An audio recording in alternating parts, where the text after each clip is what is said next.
Hi friends, ఎలా ఉన్నారు? Welcome to my channel Padma 14 creations. Cut చేస్తే నేను మీ లక్ష్మీప్రసాద్. ప్రాణాలు తీస్తున్న ఒంటరితనం, కుంగుబాటుకు, ఆత్మహత్యాలోచనలకు కారణమవుతున్న ఈ ఏకాకి జీవితమే ఒంటరితనం. చుట్టూ అయిన వాళ్ళు ఉన్నా ఏదైనా కష్టం వచ్చినప్పుడు చెప్పుకోవటానికి తన అనుకునేవారు ఒక్కడూ కనిపించని దురదృష్టవంతులు కొందరు. పట్టించుకునేవాళ్ళు ఎందరున్నా తమకు తాము ఒంటరిగా భావించుకునేవారు మరికొందరు.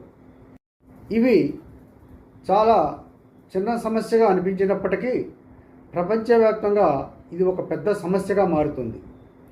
ఒంటరితనం కుంగుబాట్లకు, ఆపై ఆత్మహత్య ఆలోచనలకు దారితీస్తుంది.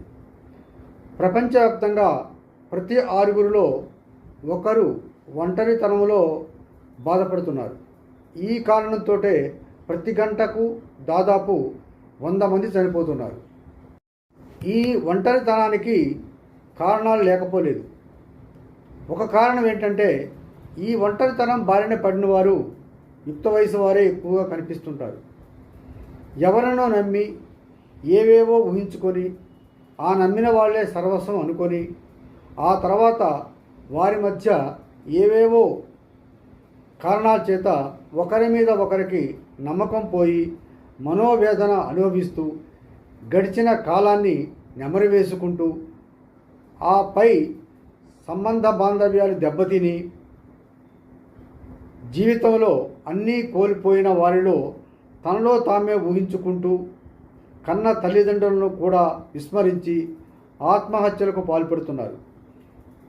ఒంటరి జీవితానికి నాంది పలుకుతున్నాయి. మరొక కారణం, కొంత వయసు వచ్చాక ఆస్తిపాస్తులు ఉన్న వాళ్ళందరినీ పోగొట్టుకొని ఒంటరి జీవితం అనుభవించే వాళ్ళు లేకపోలేదు. ఎవరిని నమ్మిన వాళ్ళు మోసం చేస్తే దగాపడిన వ్యక్తులు కూడా ఆర్థికంగా కుంగుబాటుకు గురై ఒంటరితనాన్ని అనుభవిస్తున్నారు. ఆరోగ్యం సరిగా లేకపోవటం, ఆదాయ వనరులు లేకపోవటం వలన ఏకాకి జీవితానికి గురవుతున్నారు. ఈ 2 కారణాలు కూడా ఒంటరితనానికి ముఖ్య కారణాలు. అందుకే ఒంటరితనాన్ని వదిలి జనజీవన స్రవంతిలోకి రండి.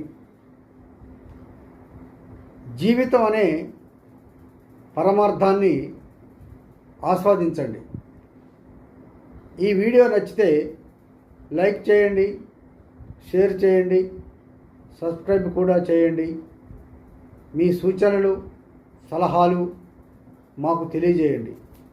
సర్వే జనో సుఖినో భవంతు. అందరూ బాగుండాలి, అందులో మనం ఉండాలి.